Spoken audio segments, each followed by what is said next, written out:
start with your second question. Yeah, Ziaul Haq imposed martial law in 1977, and by his own orders, he granted himself the power to change laws as was the requirement from day to day. And then the Supreme Court of Pakistan also, in the Nusrat Bhutto case, granted him the power to change laws. That was very unfortunate. And once he started changing laws in the constitution, he did it no holds barred. In 1985, after the political struggle of the opposition parties, he had to relent and hold elections on non-party basis. So by the end of 1985, there was a parliament in place. It was kind of non-political in nature. So political parties were not represented. So there were independent members of parliament who were put together as one party or certain groups. So there was this Muslim League brought into existence then. Martial law was still there, so the parliament was not free. And in order to work and move forward, even the non-political parliament needed the martial law to be lifted. So there was this negotiation which went on, 85-86. And in that duration, in that period of time, a quid pro quo was struck between Ziaul Haq as the Chief of Army Staff and Chief Martial Law Administrator, and between the newly elected members of the Parliament, who were not a big threat to him anyway, but they could be a threat to his status. So he lifted the martial law with the condition that they would validate all his laws and all his constitutional amendments. So that's how we have in our constitution and in ordinary legal framework all the amendments introduced by him. Now afterwards, consequent parliaments have been elected on the basis of party-based elections, but they have not had the courage to touch the Islamic provisions.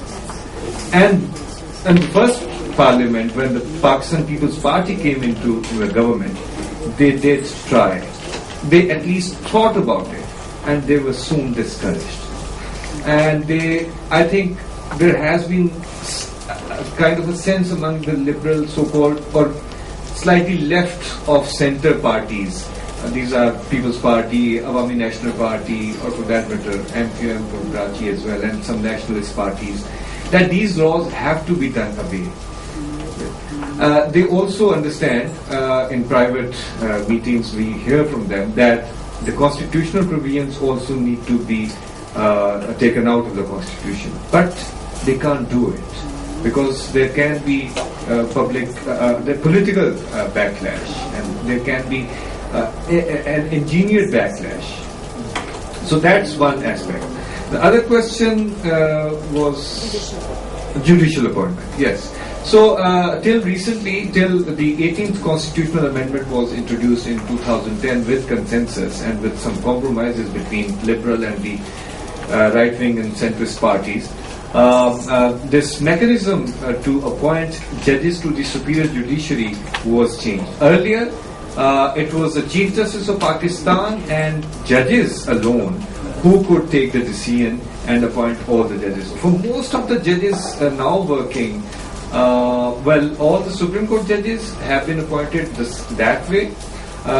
Many judges, not all, who are now working in the high courts have been appointed under that old mechanism.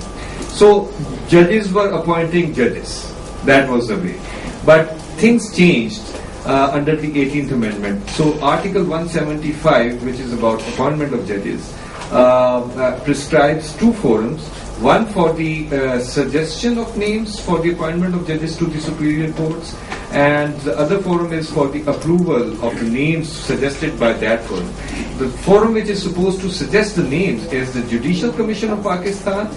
Well, it is so called because there is a majority of judges in that commission.